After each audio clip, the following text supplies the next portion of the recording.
Hello everyone, good morning and welcome back to my another video. देखिए, आज हम class 11th की journey को, कॉमर्स के अंदर क्लास 11th की जर्नी हम स्टार्ट करने वाले हैं। देखो, क्लास 11th का बच्चा ना बहुत इनोसेंट सा होता है, उसे कुछ भी पता नहीं है। अभी उसे ये पता नहीं कि कॉमर्स में पढ़ करके होगा क्या। ठीक है ना, उसने कॉमर्स लिया है लेकिन थोड़ा बहुत उसको रफ आइडिया होता है और कैसे उसको स्टार्ट करें। सबसे बड़ी समस्या ये आती है कि कॉमर्स अकाउंटेंसी को पढ़ें कैसे, स्टार्ट कैसे करें। क्योंकि देखो, ये है तो सब्जेक्ट प्रैक्टिकल, बट प्रैक्टिकल होने के साथ साथ जब शुरू में वो पढ़ना स्टार्ट करता है तो शुरू के 5-6 चैप्टर उसको पूरे प्योर कट थ्योरेटिकल हैं। और इसमें बुक लिखने वाले की अपनी समस्याएं हैं। अपनी समस्या ये कि वो भी, उसकी मजबूरियां हैं कि उसको पहले सारे छोटे छोटे कंसेप्ट स्टूडेंट को सिखाना पड़ेगा। लेकिन देखो भाई, पढ़ाने वाले की कोई मजबूरी नहीं है, तो मैं आपको इस तरीके से पढ़ाऊंगा, दोनों का कॉम्बिनेशन लेके चलूंगा, practical as well as theoretical दोनों का कॉम्बिनेशन लेके चलूंगा। और इस तरीके से मैं पढ़ाने की कोशिश करूंगा जिससे कि आपके अंदर इस सब्जेक्ट को लेकर के एक इंटरेस्ट डेवलप हो जाए। और जिस दिन मैंने ये इंटरेस्ट डेवलप करा दिया और आपके अंदर इंटरेस्ट आ गया, और वो आना ही है, उसमें नहीं आने की कोई बात ही नहीं है, तो इंटरेस्ट अगर आ गया तो फिर आपको कोई प्रॉब्लम होने वाली नहीं है। आप बड़े आसानी से इस सब्जेक्ट को बहुत अच्छे से हैंडल कर लेंगे। ठीक है, और हम ये देखने वाले हैं आज की वीडियो में, हमारा एक रोड मैप होगा कि आज क्लास 11th के अंदर कितने सारे चैप्टर्स हैं जो हमें पढ़ने हैं, कितने सारे चैप्टर्स थ्योरेटिकल हैं, कितने सारे चैप्टर प्रैक्टिकल्स हैं, उनको कैसे पढ़ना चाहिए, क्या हमारा प्रोसीजर होगा, इन सब चीजों पे आज हम डिस्कशन करने वाले हैं। तो चलिए वीडियो को स्टार्ट करते हैं। देखो, जैसा कि आप देख सकते हैं, कॉमर्स अकाउंटेंसी क्लास 11 सेशन 25-26 की हमारी सीरीज है और हम रोड मैप की बात कर रहे हैं। देखो, हमारे जो चैप्टर्स हैं क्लास 11th के अंदर, चैप्टर्स अगर हम देखें तो टोटल हमारे पास, अगर ये कंप्यूटर अकाउंटिंग की बात हम हटा दें तो 21 चैप्टर्स हैं। कितने चैप्टर्स हैं? 21 चैप्टर्स हैं। पहला चैप्टर है इंट्रोडक्शन टू अकाउंटिंग। अब इस इंट्रोडक्शन टू अकाउंटिंग की जब हम बात करते हैं, ध्यान से देखिएगा, जब हम इंट्रोडक्शन टू अकाउंटिंग की बात करते हैं तो इसके अंदर क्या बातें हैं। इसके अंदर इंट्रोडक्शन मतलब अकाउंट्स क्या है, बुक कीपिंग क्या होता है, अकाउंटेंसी क्या होते हैं, अकाउंटेंसी के ऑब्जेक्ट्स क्या हैं, इसके ब्रांचेज कितने, इतनी सारी थ्योरेटिकल चीजें। ठीक है ना, अभी मैं ये सारी बातें डिस्कस करने लग जाऊंगा ना तो आपके अंदर एक डर आ जाएगा, कॉन्फिडेंस लूज होने लग जाएगा और आपको रटने वाली सब्जेक्ट लगने लग जाएगा। तो हम बहुत इंटरेस्टिंग तरीके, जब जिस चीज की जरूरत होगी ना, धीरे से मैं इंट्रोड्यूस कर दूंगा और सिखा दूंगा और आपको समझ भी आ जाएगा। दूसरा हमारा चैप्टर है बेसिक अकाउंटिंग टर्म। अकाउंटिंग के अंदर एसेट क्या होती है, लायबिलिटी क्या होती है, परचेज क्या होता है, सेल क्या होता है, डिस्काउंट क्या होता है, डिस्काउंट, ये सारी बातें अभी सोच कर करके, सुन करके घबराने वाली बात नहीं है, अपने आप ये सारी चीजें हो जाएंगी। इसके बाद अकाउंटिंग स्टैंडर्ड क्या हो, देखो अगर मैं कहूं तो यहां तक तो प्योर कट, शुरू से फर्स्ट से लेके 4 तक ये तो थ्योरी चैप्टर है, ये प्रैक्टिकल है। इसके बाद accounting procedure, rules, debit credit, ये प्रैक्टिकल है, पी लिख रहा हूं मैं। फिर ये आपका थ्योरी कम प्रैक्टिकल है, थ्योरी भी है प्लस प्रैक्टिकल भी है इसके अंदर। इसके बाद मेन जो आपके प्रैक्टिकल चैप्टर स्टार्ट होते हैं वो स्टार्ट होते हैं जर्नल से। ध्यान से देखिएगा, ये जर्नल एंट्री सबसे इंपॉर्टेंट है, जर्नल, उसके बाद लेजर, उसके बाद ये सारे प्रैक्टिकल्स हैं। इसके बाद जितने भी आप चैप्टर पढ़ने वाले हैं, एक इसको छोड़ दें, ये थ्योरी है, बाकी सारे चैप्टर्स प्रैक्टिकल हैं। यहां तक ये सारे प्रैक्टिकल हैं। और जब प्रैक्टिकल पढ़ना ज्यादा आसान होता है, मैं आपको बता दूं, प्रैक्टिकल बहुत आसान होता है, थ्योरी पढ़ने में बहुत परेशानी होती है। कोई भी चीज कहीं से भी इतनी रटना पड़ता है थ्योरी में भाई, सीधी सी बात है।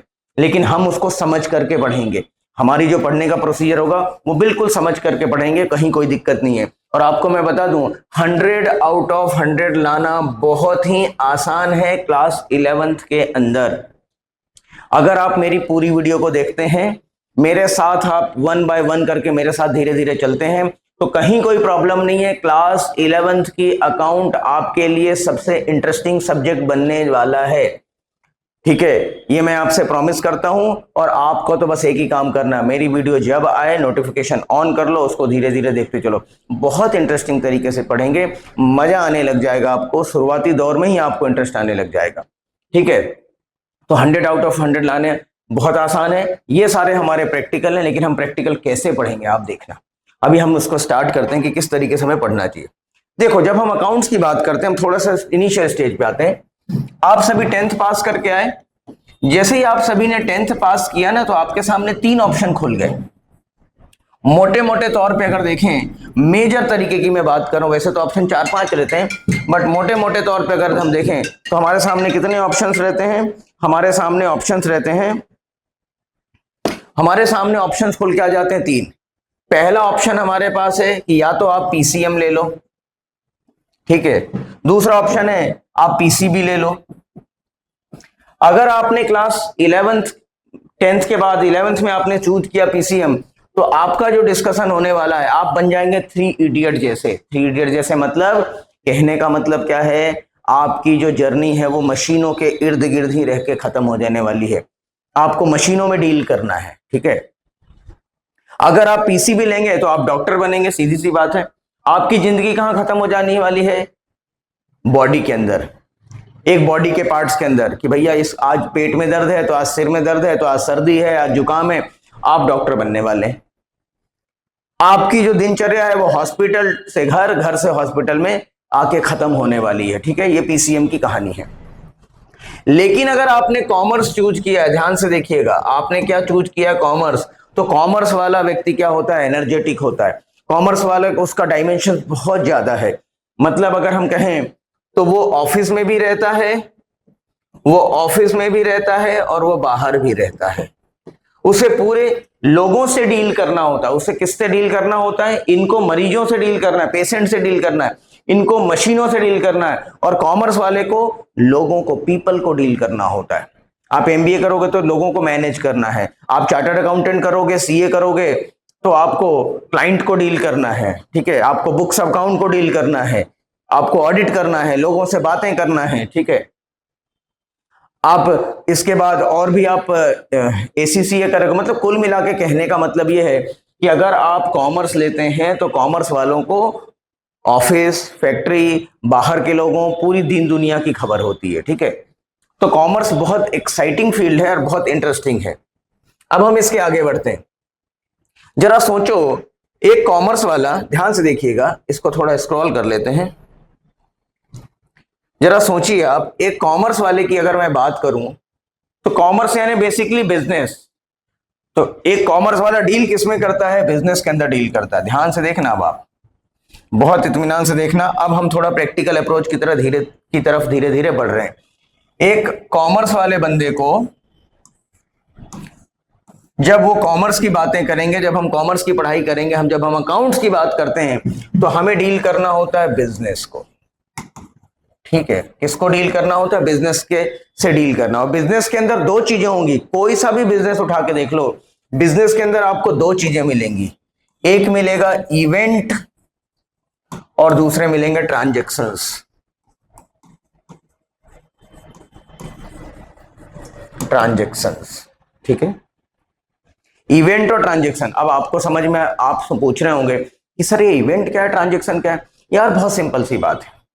इवेंट वो चीजें होती हैं जिसके बारे में आपको पता नहीं हो, प्री डिटरमाइंड नहीं होते आप। जैसे अचानक दुकान में चोरी हो गई, कार का एक्सीडेंट हो गया, ये इवेंट है, घटनाएं हैं। आपको पता था क्या कि एक्सीडेंट होने वाला, चोरी होने वाला? पता नहीं था। आप उसके लिए मेंटली प्रिपेयर्ड थे क्या? नहीं थे। तो ये इवेंट है, ठीक है। और दूसरा ट्रांजैक्शन। ट्रांजैक्शन के बारे में आपको पता होता है कि आप कुछ गुड्स परचेज करने गए, आप मूवी देखने गए, तो मूवी देखने जाओगे तो मूवी की टिकट खरीदनी पड़ेगी, और जब टिकट खरीदनी पड़ेगी तो आपके पॉकेट से पैसा जाएगा, और आपके पॉकेट से पैसा जाएगा, इसके बदले में आप 3 घंटे की मूवी देख पाओगे। आपको पता है, एक हाथ से ले और दूसरे हाथ से दे, ये वाली बात होती ट्रांजैक्शंस के अंदर। बट इवेंट के अंदर ऐसा नहीं होता, आपका सिर्फ नुकसान होता है। 1 वे ट्रैफिक है ये। इवेंट क्या है? इवेंट क्या है? 1 वे ट्रैफिक है। और ये क्या है? 2 वे ट्रैफिक है। ये 2 वे ट्रैफिक होता है। आप इसको इस तरीके से समझ लें, ठीक है। अब हम थोड़ा और आगे बढ़ते हैं कि साहब बिजनेस के अंदर, ध्यान से देखिएगा, बिजनेस के अंदर इवेंट और ट्रांजैक्शन 2 टाइप के होते हैं। बिजनेस के अंदर इवेंट और ट्रांजैक्शन 2 टाइप के होते हैं। ध्यान से देखना, चाहे मैं इवेंट की बात करूं, चाहे मैं ट्रांजैक्शन की बात करूं, इसके 2 टाइप हैं। कैपिटल नेचर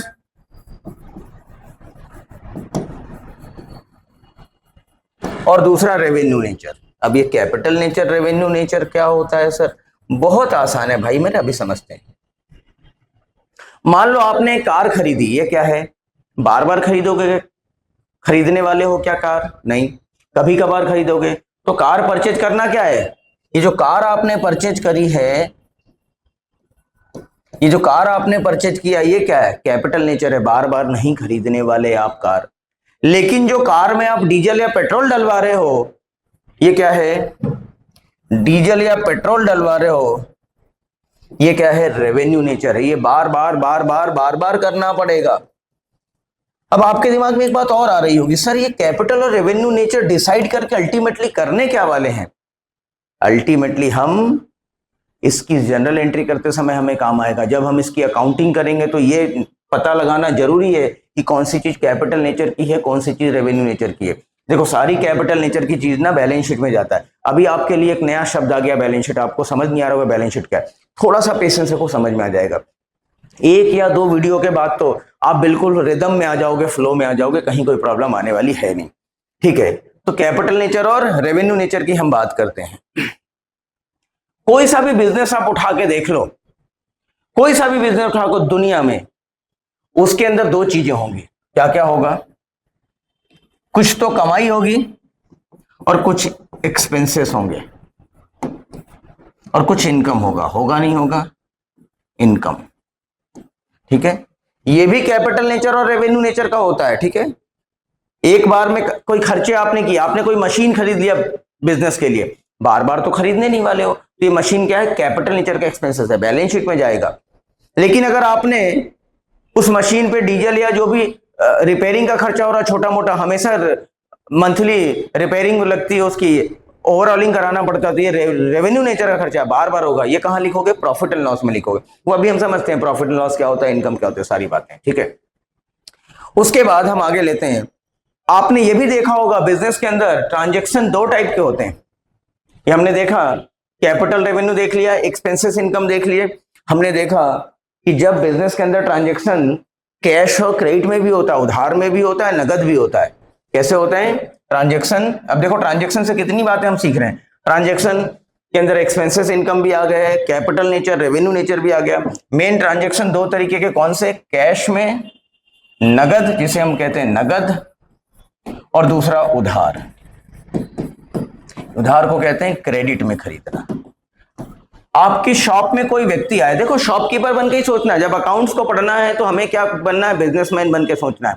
आपकी दुकान के अंदर कोई व्यक्ति आया और उसने गुड्स लिया और उसके बदले में नगद पैसे देके चला गया हमें, तो कैश ट्रांजेक्शन है। ठीक है, लेकिन उसने कहा कि मैं बाद में पैसा दूंगा और हम उसे पहचानते थे, तो वो क्रेडिट ट्रांजेक्शन है। क्या होगा, कैसे लिखेंगे, इसकी एंट्री क्या होगी, वो बात की बात है। ठीक है, इसके बाद हम देखते हैं कि हमारे अकाउंट्स के जो फादर हैं कौन है। देखो मैं हेफाजत तरीके से पढ़ा रहा हूं, कहीं से कुछ कुछ कुछ कुछ कुछ कुछ उठा के समझा रहा हूं ताकि आपको समझने में आसानी हो। मैं एक सीक्वेंस में चलूंगा ना, जैसे बुक में लिखा है, तो कॉन्फिडेंस लूज कर जाओगे आप, मजा नहीं आएगा आपको। तो इंटरेस्टिंग बनाने के लिए मैं ऐसी ऐसी चीजें पहले ले रहा हूं जिससे आपको थोड़ा सा इंटरेस्ट भी आए और थोड़ी चीजें कुछ सीखते भी चले जाओ। तो फादर ऑफ अकाउंटेंसी की अगर मैं बात करूं, फादर ऑफ अकाउंटेंसी की बात करूं, तो एक पर्सन थे जिनका नाम था लूका पेसियोली। क्या नाम था? लूका, LUCA, लूका पेसियोली, PACIOLI। आप गूगल करेंगे तो आपको आ जाएगा लूका पेसियोली कौन है, और एनसीईआरटी की बुक उठाएंगे तो वहां भी उनकी पिक्चर मिल जाएगी। लूका Pacioli is the originator of the accountancy. वो कैसे ओरिजिनेटर थे? वो तो मैथमेटिशियन थे। लूका पेसियोली राइटर थे, ठीक है, वो मैथमेटिशियन थे। उन्होंने अपनी एक बुक लिखी थी 25 पेजेज की। कितने पेज की?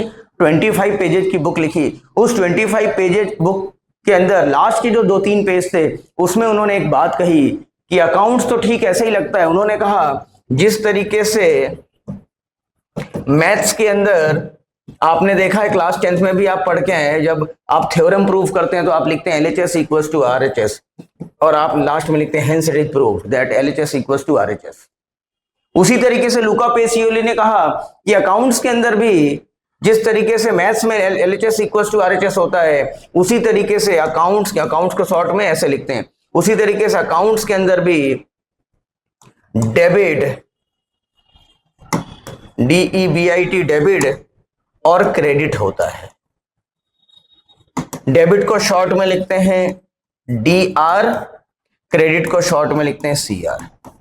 मैं इसको इस तरीके से समझाता हूं, दुनिया में कोई भी चीज हेड और टेल के बगैर बनी है क्या? सूरज है तो चांद है, लड़का है तो लड़की है, ठीक है ना, अच्छाई है तो बुराई है, बात समझ में आ रही है?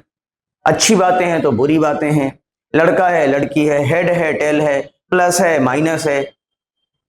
आप जो करंट हमारा आता है उसमें एक पॉजिटिव होता है, एक निगेटिव होता है, मगर इसके बगैर कभी काम नहीं। नरम है तो गरम है, ठीक है, मैं पढ़ा रहा हूं तो आप पढ़ने वाले हो, मैं परचेजर हूं तो आप सेलर हो, ये क्या मतलब इसके बगैर काम नहीं बनता। डेबिट क्रेडिट होता ही होता है। हाँ, वो ये मत कह देना कि शोले की मूवी की तरह वो सिक्के में दोनों तरफ हेड होते हैं, वो वाली बात नहीं, वो तो फिर शोले की मूवी में ही होता है, वो प्रैक्टिकल लाइफ में नहीं हो सकता, ठीक है। तो उसने कहा कि मैथ्स के अंदर जिस तरीके से LHS इक्वल टू RHS होता है, उसी तरीके से अकाउंट्स के अंदर क्या होता है, डेबिट और क्रेडिट होते हैं। अभी डेबिट क्रेडिट क्या है हम थोड़ा डिटेल में आगे जब पढ़ेंगे तो समझ में आएगा डेबिट क्रेडिट क्या होता है। दुनिया में हर चीज को बराबर करना है, बराबर करना है तो डेबिट क्रेडिट करना है, प्लस माइनस करना है, ठीक है ना। किसी ने पैसे दिए हैं तो उससे पैसे ले लो, हेड बराबर हो गया, इक्वल हो गया, इक्वल करने को कहते हैं डेबिट क्रेडिट करना, ऐसा आप समझ लो। अभी उसके बाद हम आगे आते हैं, तो फादर ऑफ अकाउंटेंसी कौन थे? लुका पेशियोली थे। इन्होंने एक डेफिनेशन दी, इन्होंने डेफिनेशन की थी, क्या दी? Recording of any transaction. अच्छा, ट्रांजेक्शन क्या होता है ये तो मैंने बता नहीं, भूल गया, वो भी समझ लेते हैं। ट्रांजेक्शन कहते किसको है? ट्रांजेक्शन का मतलब होता है, थोड़ा पीछे आ जाए, इसको समझा देता हूं मैं, बहुत आसान है, कुछ भी नहीं है, देखो समझाता हूं मैं। ट्रांजेक्शन हमने देखा, ट्रांजेक्शन क्या है?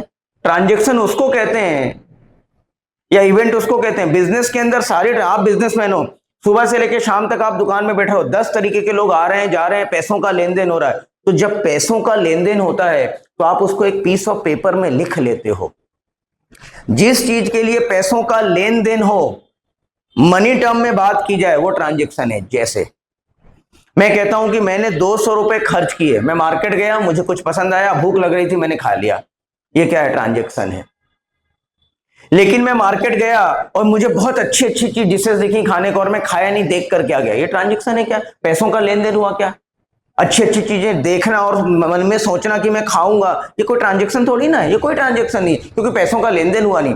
पैसों का लेन देन आज हो जाए या नियर फ्यूचर में कभी भी हो जाए, ये ट्रांजेक्शन है, ठीक है। तो जहां पैसे की बात आ जाए, किसकी बात आ जाए? जहां पैसे की बात आ जाए वो ट्रांजेक्शन है, ठीक है। और ट्रांजेक्शन और इवेंट बिजनेस के अंदर होते ही रहते हैं। अगर उसमें मनी इन्वॉल्व है तो उसको हमें क्या करना पड़ेगा? बुक्स और पेपर में, बुक्स में लिखना पड़ेगा। इसी चीज को हम क्या कहते हैं? Book keeping. इसी चीज को हम क्या कहते हैं? Book keeping. But book keeping कभी भी अकाउंटिंग नहीं हो सकती। तो अकाउंटिंग की डेफिनेशन लुका पेसियोली ने क्या दी या लोगों ने क्या दी? अकाउंटिंग की अगर डेफिनेशन की हम बात करें तो recording in a systematic manner. Accounting की डेफिनेशन की बात हम करते हैं, चलो समझ लेते हैं। यहां पे अकाउंटिंग की डेफिनेशन क्या है? अकाउंटिंग किसको कहेंगे? आप भी लिख लें थोड़ा सा इसको, मैं ज्यादा कुछ लिखवाता नहीं हूं क्योंकि मेरा फोकस होता है समझाने पे, ठीक है। अकाउंटिंग की डेफिनेशन क्या है? रिकॉर्डिंग ऑफ एनी इवेंट और ट्रांजेक्शन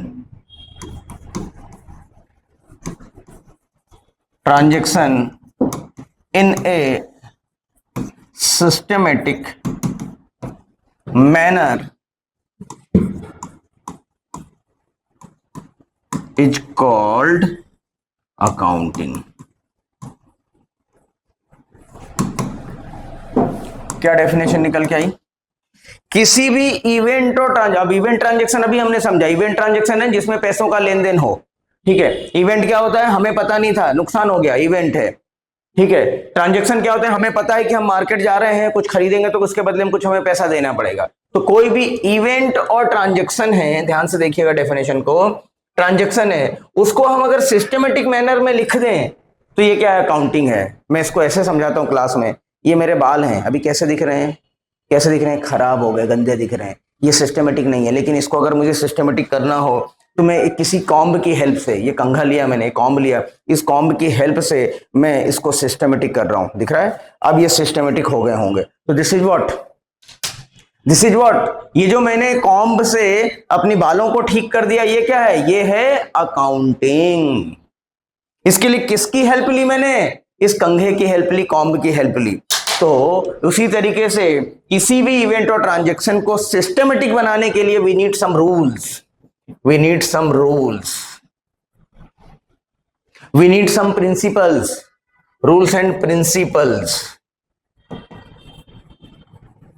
और रूल्स और प्रिंसिपल्स की हेल्प से, ध्यान से देखिएगा, रूल्स और प्रिंसिपल की हेल्प से जब हम इसी ट्रांजैक्शन और इवेंट को लिख देते हैं तो वो क्या बन जाता है? वो अकाउंटिंग हो जाता है। ठीक है, अब रूल्स और ट्रांजैक्शन हम अगली वीडियो में देखेंगे, जहां 3 रूल्स होते हैं जनरल एंट्री के। Debit what comes in, credit what goes out, debit the receiver, credit the giver, debit all the expenses and losses, credit all the income and gains. वो अगला पार्ट है हमारा डिस्कशन, वीडियो बहुत लंबी हो जाएगी। चलो एक चीज और आज थोड़ा सा और डिस्कस कर लेते हैं, इसके बाद हम खत्म करते हैं। आप क्यों पढ़ रहे हैं? जरा सोचिए, आप पढ़ क्यों रहे हैं? आप पूरी साल भर कोचिंग आते हैं, आप स्टडी करते हैं, सेल्फ स्टडी करते हैं, वीडियो देखते हैं, क्यों देख रहे हैं? अल्टीमेटली ईयर एंड पे आपको यह पता लगाना है कि साल के अंत में आप पास हुए हैं या फेल हुए। एम आई राइट और रॉन्ग? I am 100% right. आप कहेंगे बिल्कुल सही कह रहे हैं साहब। तो पास होने, बिजनेसमैन भी ये पता लगाना चाहता है साल के अंत में कि साल भर उसने बिजनेस किया, तो साल भर बिजनेस करने से ईयर एंड पे उसे प्रॉफिट हुआ है। पास की जगह मैं लिख देता हूं प्रॉफिट। और बिजनेसमैन के फेल होने का मतलब क्या है? कि उसे बिजनेस में क्या हो गया है? लॉस हो गया है। और ये पता लगाने के लिए उसे क्या बनाना पड़ता है? उसे बनाना पड़ता है फाइनल अकाउंट। क्या बनाना पड़ता है? यहां पे क्या बनाना पड़ता है? Final account. अब ये फाइनल अकाउंट क्या होता है? अभी 2 मिनट में समझा देता हूं मैं। थोड़ा सा इसको स्क्रॉल करके आगे ले जाएं। देखो, तो हमें इस फाइनल अकाउंट को समझने के पहले हमें समझना चाहिए प्रोसेस ऑफ अकाउंटिंग। क्या समझना चाहिए? हमें समझना चाहिए एक नई चीज, प्रोसेस ऑफ अकाउंटिंग। अकाउंटिंग का प्रोसेस क्या है?